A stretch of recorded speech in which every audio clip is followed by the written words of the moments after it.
बहुत पुरानी बात है। इत्तेलगार्ड की एक कदीम और अजीम अलशान सल्तनत थी। ये वो सरजमीन थी जहां घने जंगल पुरानी दुनिया के राज अपने सीने में छुपाए हुए थे और दरिया का पानी शीशे की तरह शफाफ बहता था। इसी सल्तनत पर एक बादशाह हुकूमत करता था जिसका नाम इलार्क था।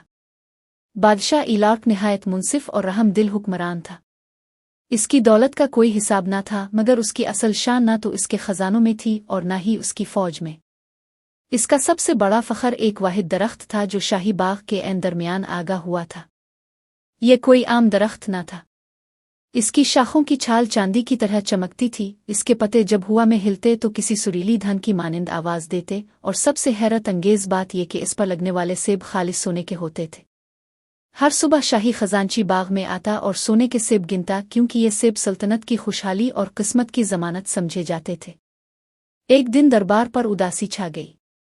खजांची, जिसका चेहरा खौफ से जर्द और हाथ लरज रहे थे, बादशाह के सामने हाजिर हुआ और बोला, बादशाह सलामत। दरख्त से एक सोने का सेब गायब है। ये सुनकर बादशाह सख्त घबरा गया। इसे डर था कि कहीं सल्तनत की किस्मत रूठ न जाए। फौरन हुक्म दिया गया कि बाग की सख्त निगरानी की जाए और चूर को हर हाल में पकड़ा जाए। बादशाह के 3 बेटे थे। सबसे बड़ा शहजादा वेलिरेस था, ताकतवर मगर बेसब्र। दूसरा शहजादा कैसीन, निहायत चालाक मगर सुस्त।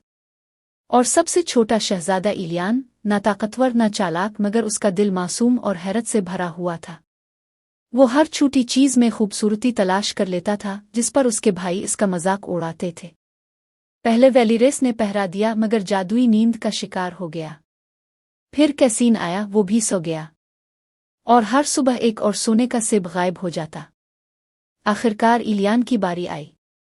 वो बगैर हथियार के बाग में गया, बस अपने साथ पानी की एक बोतल ले गया। आधी रात को जब जादुई नींद छाने लगी, इसने पानी अपने चेहरे पर छिड़क लिया। अचानक आसमान पर तेज रोशनी चमकी और एक सोने का परिंदा नाजिल हुआ। इलियान ने इसे पकड़ने की कोशिश की, मगर वो अलिफा गया। सिर्फ उसकी दाम का एक सुनहरा पर जमीन पर गिर गया। ये पर इतना कीमती था कि शाही सुनारों ने कहा, बादशाह सलामत।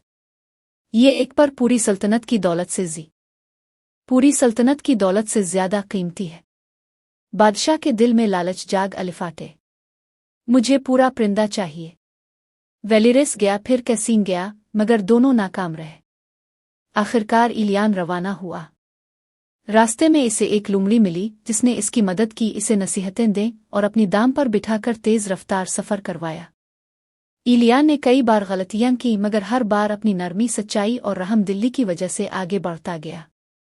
इसने सोने का परिंदा हासिल किया, सोने का घोड़ा पाया और खूबसूरत शहजादी को आज़ाद करवाया।